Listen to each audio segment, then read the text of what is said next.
Have you ever wondered if there's a better way to live as you get older? A way to feel more fulfilled, healthier, and at peace with yourself? As we age, it's easy to fall into old habits. But what if letting go of certain things could unlock a deeper sense of happiness and well-being? In today's video, I'm going to share 11 transformative habits I quit after turning 60, and how these changes have radically enriched my life. Stay tuned, because what you're about to hear could change the way you approach aging.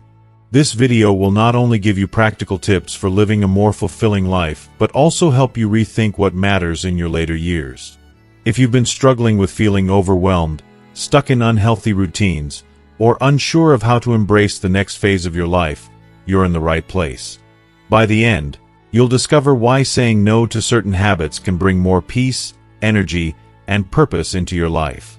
You'll learn how prioritizing yourself, setting healthy boundaries, and letting go of unnecessary commitments can make all the difference in your happiness and longevity. This isn't just about getting older. It's about making the most of the time you have left and truly enjoying it. So, if you're ready to live a life that's richer, more intentional, and deeply fulfilling, don't miss this video. Let's dive in. If you are not subscribed, I recommend subscribing and activating the notification bell so you don't miss any videos. Your support means a lot to me, and if you enjoyed this video, you can help me continue spreading the valuable lessons by liking and sharing it. If you like the topic of this video, please comment 1. If you don't, please comment 0 to let me know how I can improve and make better videos for you. Now, let's begin. 1. Quitting work for the sake of working. In our youth, it's easy to become consumed by the relentless grind of work. Long hours, endless tasks, and the pressure to climb the career ladder or build financial security often dictate our lives. But as I crossed into my 60s, a quiet realization began to take root. Working just to stay busy or out of sheer habit no longer aligned with the person I had become. The constant hustle, once a badge of honor, had become a weight that drained my energy and robbed me of joy. It wasn't just about the exhaustion. It was the growing awareness that I was neglecting the very things that gave my life meaning. The wisdom that comes with age is like a gentle yet insistent voice, urging us to reevaluate what truly matters.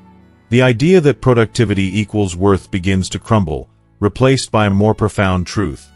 Life isn't meant to be spent entirely in service to work.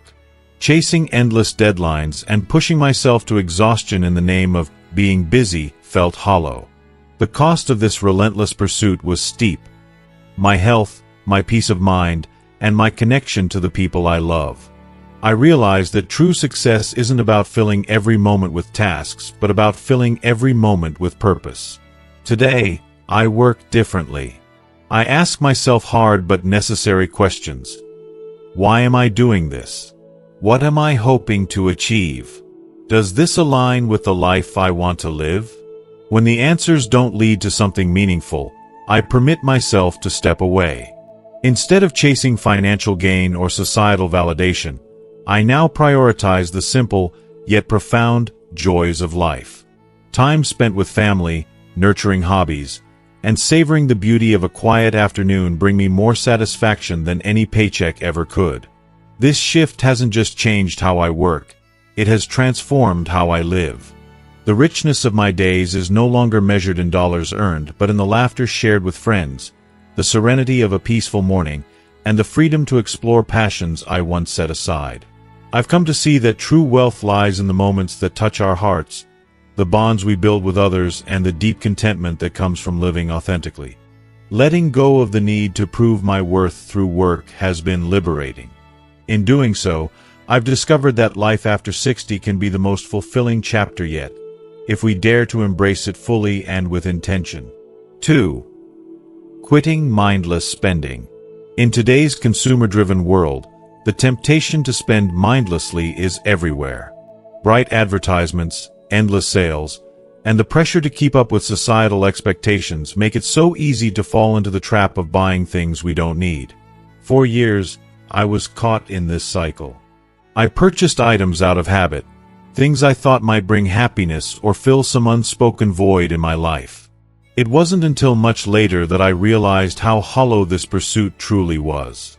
The fleeting satisfaction of a new gadget, piece of clothing, or home decor never filled the deeper desire for contentment. As I've grown older and wiser, this realization has struck me even more profoundly.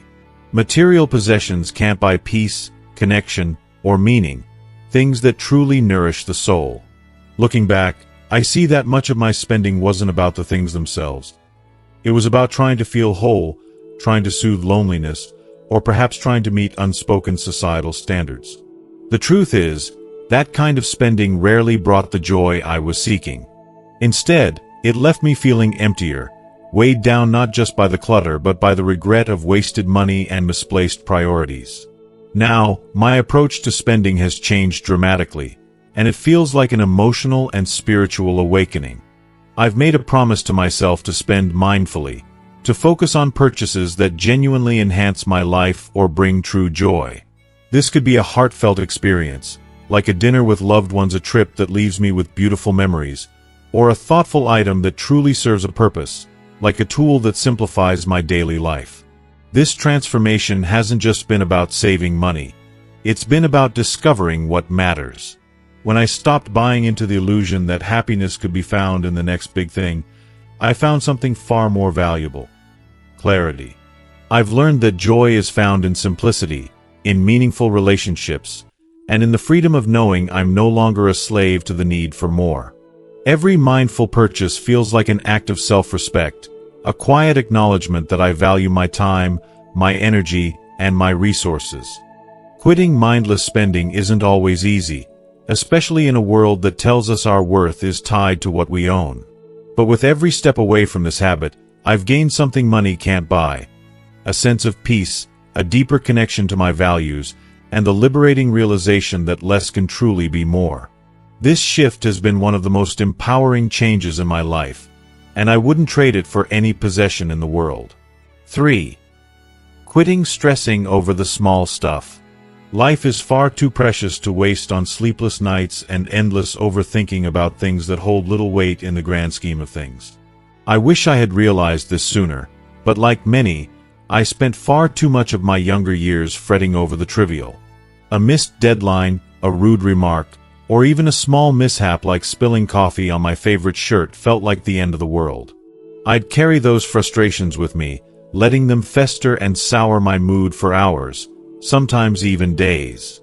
Looking back, I can see how much time and energy I wasted on worries that didn't deserve even a fraction of my attention.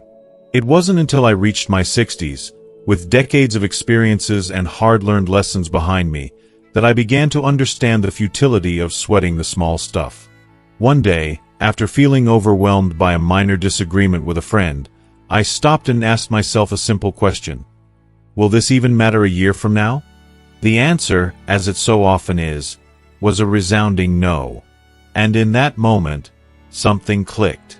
I realized how much energy I had spent clinging to things I couldn't change and problems that would fade away on their own if I just let them. The truth is, worrying about the uncontrollable is like carrying a heavy bag of rocks on a long journey, unnecessary and exhausting. Slowly, I began to unpack those rocks. I started focusing on what truly mattered: my health, my relationships, my inner peace. I learned to take a deep breath and let go of the things I couldn't fix: traffic jams, spilled milk, or an unexpected change of plans. They became just that: small bumps on the road of life, too beautiful to be bogged down by negativity. If you are still watching this video and find these lessons useful, please comment 1 below to let me know that you are still here with me. I won't lie and say this change came easily. There were moments I fell back into old patterns, moments when my temper flared or my heart raced over something out of my control. But with time, I grew stronger.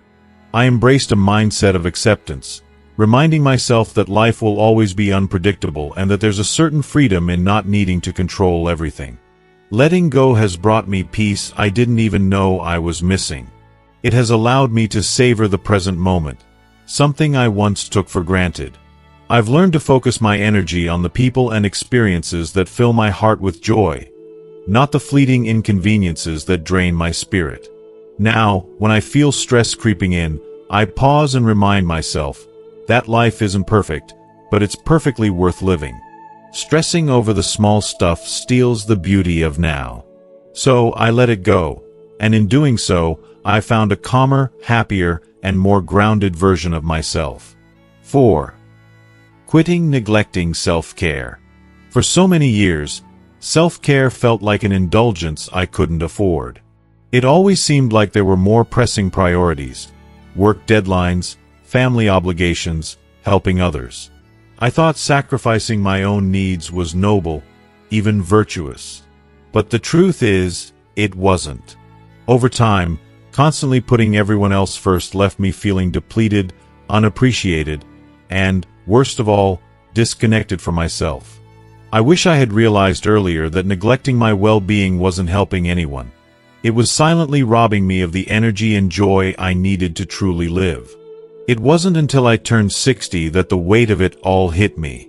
I looked in the mirror and barely recognized the tired, worn-out person staring back. My body felt older than my years, my mind was cluttered, and my heart felt heavy. It was a heartbreaking realization, but also an awakening. It was time to stop treating self-care as an afterthought and start embracing it as the foundation of my well-being. Self-care, I discovered, is not selfish, it's survival. It's the oxygen mask you put on yourself first so you can help others breathe too. The shift didn't happen overnight, but little by little, I started making changes that breathed life back into me. I began prioritizing my sleep. I realized how much I had undervalued rest, always pushing through exhaustion. Now, I treasure my nighttime rituals: dimmed lights, a calming tea, and quiet moments of gratitude before bed. Those simple changes gave me energy I hadn't felt in years. Nutrition was another area where I had been on autopilot for far too long. I stopped eating whatever was convenient and started nourishing my body with foods that made me feel alive and strong. Slowly, I introduced movement back into my days, not as a punishment, but as a celebration of what my body could still do. A walk in the crisp morning air or a gentle yoga session became acts of love for me, not obligations to tick off a list. But self-care isn't just physical. I learned the hard way that emotional and mental care are just as vital. I discovered the healing power of mindfulness, finding solace in the stillness I once avoided. Meditation taught me how to be present and to breathe through stress instead of letting it consume me. Journaling became my private sanctuary, a place to pour out my fears, my hopes, and my dreams. It helped me untangle the knots in my mind and gave me the clarity I didn't know I needed. Perhaps the hardest, yet most liberating lesson was learning to set boundaries. Saying no felt uncomfortable at first. It always does for those of us who used to say yes. But I realized that by overcommitting, I was stealing time and energy from the things that truly mattered. Now, I protect my peace fiercely. I carve out time for what brings me joy. Walking in nature, sharing heartfelt conversations with loved ones, and pursuing hobbies that light a spark in my soul. Prioritizing self-care has been nothing short of transformative. It's as if I've rediscovered parts of myself that had been buried under years of stress and neglect. I feel more vibrant, more alive, and more connected to the world around me. And here's the beautiful irony. By taking care of myself, I become better at caring for others. I have more patience, more energy, and more love to give. Self-care is no longer a luxury in my life. It's my lifeline. It's a daily promise to honor myself, to treat my needs as sacred, and to believe that I am worth the time and effort. If there's one thing I wish I could tell my younger self, it's this: you deserve to be cared for too. Never forget that your well-being is the foundation upon which everything else is built. Self-care isn't selfish. It's the ultimate act of self-respect. And I can finally say, I respect myself enough to never neglect it again. 5. Quitting overcommitting to others. For so much of my life, I had a deep-rooted habit of overcommitting to others.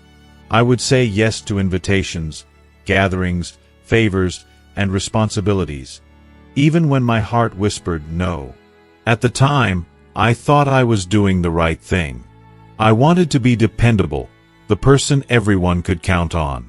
But underneath this well-meaning facade was a fear of disappointing others, of being seen as unkind or unreliable. I believed that saying no meant letting people down, and so I stretched myself thin, pouring every ounce of energy into making others happy. As the years passed, this pattern began to take its toll. The constant pressure left me exhausted, resentful, and distant from the things that truly brought me joy. I didn't realize it at the time, but in always putting others first, I was slowly losing pieces of myself. It wasn't until I turned 60 that I had a revelation. I didn't need to live this way anymore. The decision to start saying no wasn't easy. At first, I felt a pang of guilt every time I declined an invitation or stepped back from an obligation. But I reminded myself of an important truth. My time is mine. I'd spent decades trying to be everything for everyone, and now it was time to be something for myself. Saying no wasn't selfish. It was a way of honoring my boundaries, my energy, and my well-being. With every no, I felt a little lighter, a little freer. It was as if I was reclaiming parts of myself that had been buried under years of obligation. I learned to redirect my energy toward what truly mattered: genuine relationships, activities that brought me peace, and moments that nourished my soul. I discovered that when I stopped saying yes out of guilt or fear, the commitments I did make felt more meaningful. I could fully show up for the people I cared about because I wasn't running on empty anymore. This shift didn't just change how I spent my time, it changed how I felt about myself. For the first time in years, I felt empowered, like I was steering the course of my own life. I let go of the need to meet everyone's expectations and embraced the freedom to choose what aligned with my values. And you know what? The world didn't fall apart when I said no. The people who truly cared about me respected my boundaries and celebrated my decision to prioritize my happiness. Looking back, learning to say no was one of the greatest gifts I've given myself. It allowed me to reclaim the joy and balance I didn't realize I'd lost. Now, instead of feeling drained by endless obligations, I have time to relax, to reflect, and to live fully in the present moment. I feel more at peace, more connected to my true self, and more available for the people who matter most. So, to anyone who struggles with overcommitting, I want to share this. You are allowed to say no. Your time and energy are precious, and you deserve to spend them in ways that bring you joy, not guilt. By setting boundaries, you're not pushing others away. You're giving yourself the chance to live a life that feels whole and authentic. And that, I've learned, is the greatest act of kindness you can offer to yourself and those around you. 6.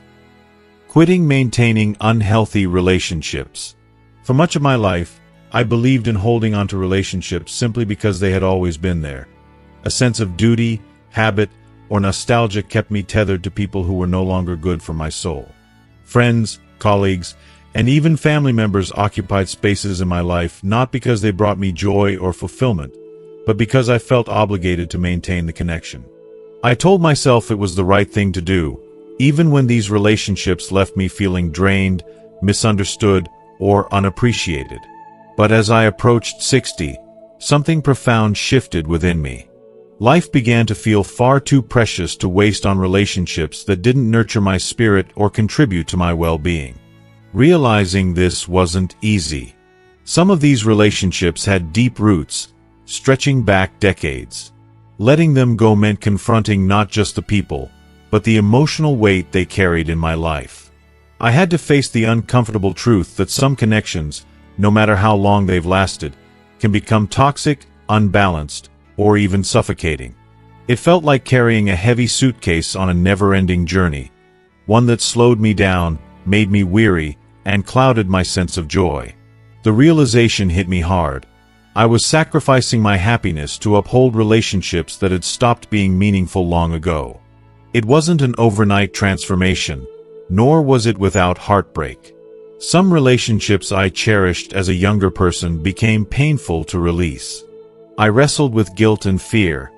Fear of loneliness, of being judged, and even of regret.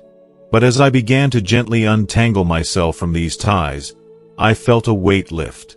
I chose to prioritize people who reciprocated love, respect, and understanding. Instead of chasing connections out of duty or fear, I began nurturing relationships that truly enriched my life.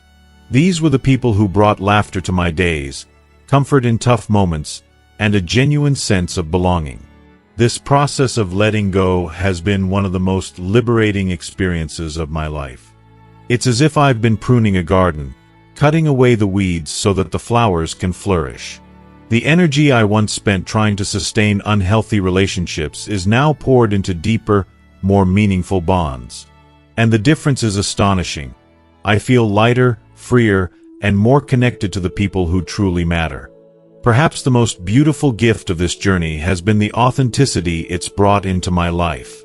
I no longer feel the need to pretend, to bend myself into shapes that fit others' expectations, or to stay in one-sided connections out of politeness. Turning 60 taught me a priceless lesson. Relationships should be a source of strength, not a burden. Quality matters far more than quantity, and the people who truly love and respect you will never drain your energy, they'll refill it. Now, I approach my relationships with gratitude and intention. I've learned to let go of those who do not uplift me, without resentment or regret, and to celebrate the ones who bring light and love into my life. The space I've created has opened the door for joy, laughter, and peace to flourish. If I could go back and offer my younger self one piece of advice, it would be this: don't be afraid to let go. The freedom and self-love you'll gain are worth it. 7. Quitting neglecting my physical and mental health. For much of my life, I wore the badge of self-sacrifice proudly. Like many people, I poured myself into work, family, and countless obligations, always placing my health at the very bottom of the list. I told myself the same comforting lie many of us do: I'll get to it later when things settle down. But as I crossed the threshold into my 60s, I had a sobering realization: later had arrived. There was no more waiting. My body, once so resilient, now demanded attention in ways I could no longer ignore. I felt it in the stiffness of my joints, the creeping fatigue, and the dull ache of regrets from years of neglect. They say, health is wealth, and while that phrase often feels like a worn-out mantra, I've come to understand how profoundly true it is.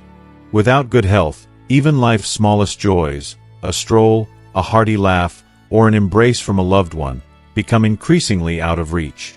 I found myself facing the undeniable truth that my health was the cornerstone of everything I valued. And yet, for decades, I had let it slip through my fingers while I focused on things that now seem so much less important. If you are still watching this video and find these lessons useful, please comment 2 below to let me know that you are still here with me. Taking the first steps toward change was humbling. I started small, with daily morning walks that felt like reclaiming pieces of myself.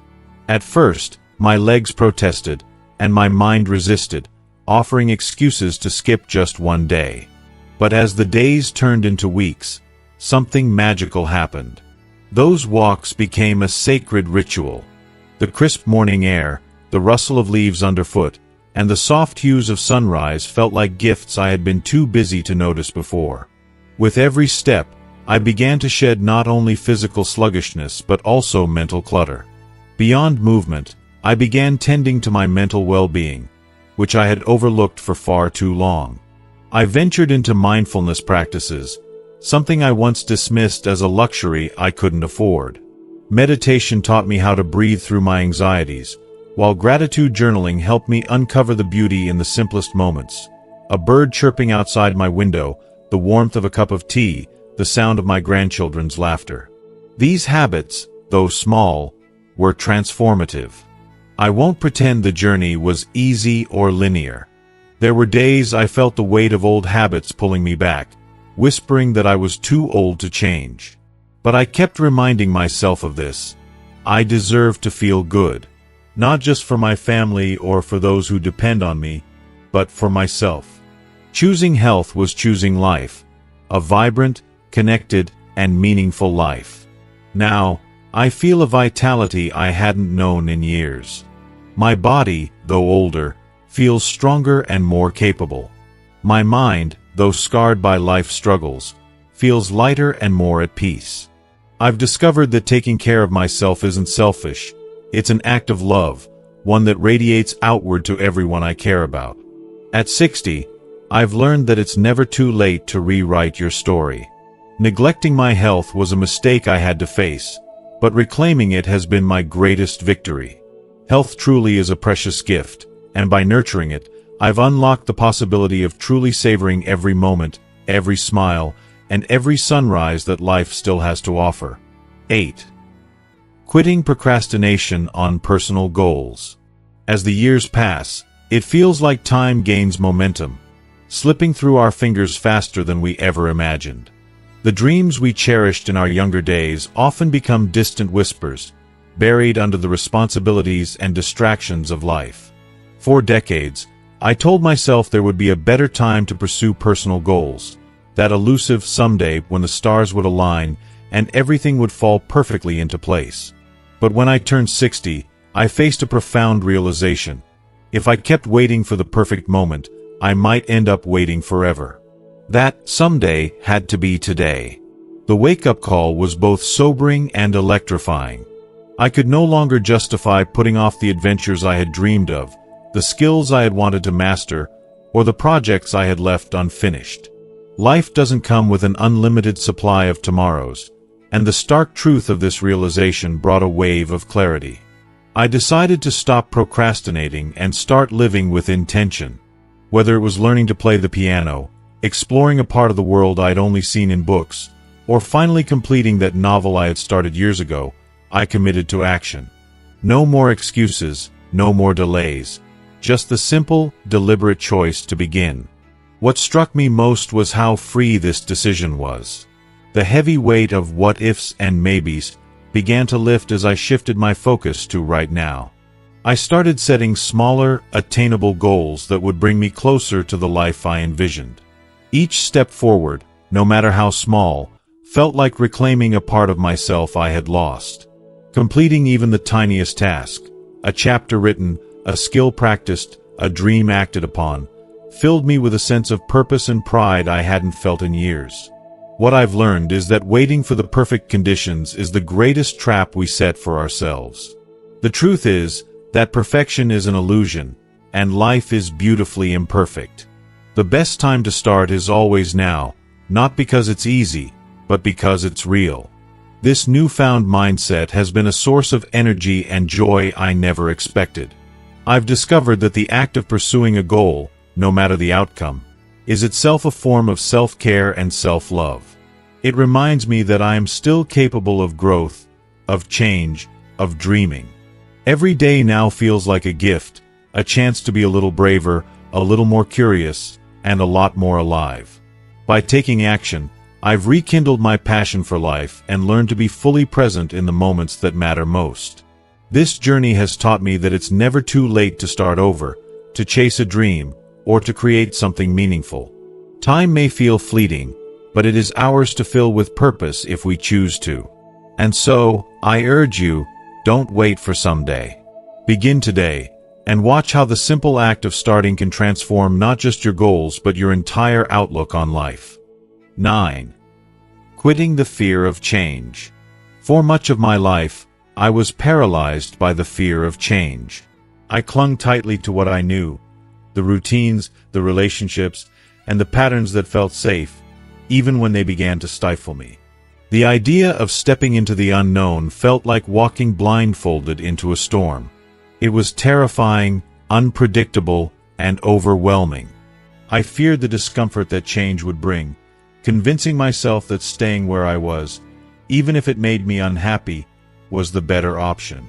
For years, I resisted changes in my health, my relationships, and even my dreams, all because I was too afraid to take that leap.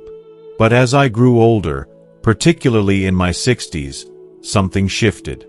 I realized that change isn't the enemy, it's the essence of life. Every experience, every season, and every chapter brings with it transitions that challenge us to grow. Holding on to the fear of change was like trying to hold my breath forever, and I was suffocating. Slowly, I started to see change not as a loss, but as an invitation. An invitation to step into something new, something unknown, but also something that had the potential to enrich me in ways I couldn't yet imagine. What I feared most was discomfort. But the truth is, that growth is born out of discomfort. I began to see change as an adventure, an open door to new experiences, lessons, and opportunities. Whether it was adapting to my aging body, navigating shifting dynamics in relationships, or finding a new purpose in retirement, I started to face these changes with curiosity rather than dread. In doing so, I found freedom. Freedom from the old beliefs, habits, and fears that had held me back for so long. Now, I can honestly say that embracing change has been one of the most transformative decisions of my life. It has taught me to let go of the outdated version of myself and welcome the person I am becoming. Each change, no matter how daunting, feels like embarking on a new journey. Yes, there are challenges, but there's also the thrill of discovering new facets of myself and the world around me. Change has become a source of excitement, a reminder that life, even in its later years, can still surprise me in the most beautiful ways. I no longer fear what lies ahead. Instead, I embrace it with open arms, knowing that each twist and turn is another chapter in my story. Change has brought me a deeper sense of vitality and adaptability. It's taught me to cherish the present while eagerly anticipating what's to come. At this stage of life, I understand that resisting change means resisting growth, and I refuse to live in fear anymore. Instead, I choose to live fully, welcoming each change as a chance to evolve, flourish, and embrace the beauty of what's yet to come. 10. Quitting irregular sleep patterns. In my younger years, I treated sleep as though it were an optional luxury rather than a fundamental necessity. I stayed up late for work deadlines, social gatherings, or even the allure of late-night television marathons. Back then, I thought I could simply power through, believing that missing a few hours of rest here and there was inconsequential. But as I grew older, especially after hitting my 60s, the truth about sleep revealed itself in ways I could no longer ignore. The years of neglect caught up with me, and I started feeling the heavy toll that irregular sleep patterns had taken on my body, my mind, and my spirit. I began to notice how lack of sleep didn't just make me tired, it drained the joy out of my days. I felt irritable, unfocused, and emotionally fragile. My body seemed to rebel, with aches and pains that wouldn't go away, and my thoughts were clouded, leaving me struggling to recall even simple details. It was as if the world had dimmed, and I couldn't summon the energy to bring back the light. I realized that the sleepless nights of my youth weren't just harmless fun, they were a debt my body was now demanding I pay back. That was my wake-up call, and I knew I had to make a change. I began to see sleep not as wasted hours, but as a sacred time for my body and mind to heal and recharge. Establishing a regular sleep routine became my first step toward reclaiming my vitality. I started going to bed and waking up at the same time every day, honoring my body's natural rhythms. I traded late-night screens and caffeine for calming rituals, dim lighting, soft music, and a good book. Slowly but surely, I began to feel the difference. Now, sleep is my sanctuary, my anchor in a busy and unpredictable world. Each morning, I wake up feeling refreshed, my mind clear and my heart lighter. I no longer dread the day ahead but embrace it with energy and optimism. Sleep has given me the gift of renewal, not just physically, but emotionally as well. I feel more patient, more resilient, and better equipped to handle life's challenges. If you are still watching this video and find these lessons useful, please comment 3 below to let me know that you are still here with me. If I could speak to my younger self, I would plead with them to cherish sleep as the priceless treasure it is. It's not just about resting your body, it's about restoring your soul. For anyone still struggling with irregular sleep, I want to say this: Don't wait until your body forces you to listen. Take the time now to honor your need for rest. Prioritizing sleep isn't selfish. It's self-care in its purest form, and it's the foundation for living a healthier, happier, and more vibrant life. 11. Quitting comparing myself to others. As I've grown older, I've discovered a truth that feels both simple and profound. Comparison truly is the thief of joy. In my younger years, I often found myself caught in a relentless cycle of measuring my worth against others. Whether it was someone else's glittering career, their luxurious possessions, or even their seemingly effortless physical beauty, I couldn't help but feel like I was falling short.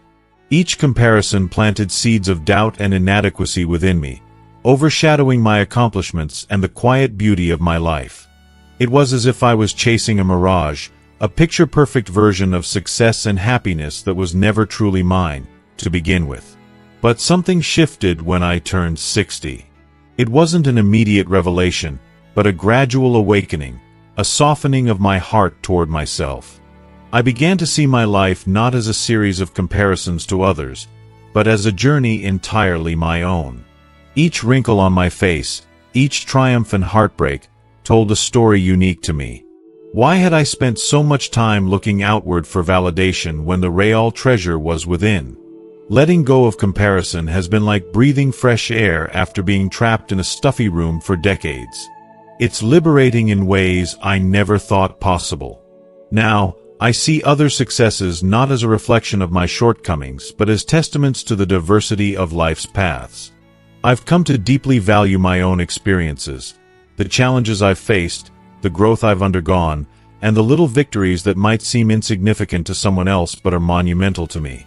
Comparison, I've learned, is a thief not just of joy but of peace and self-worth. Every moment I spent envying another's life was a moment stolen from fully appreciating my own.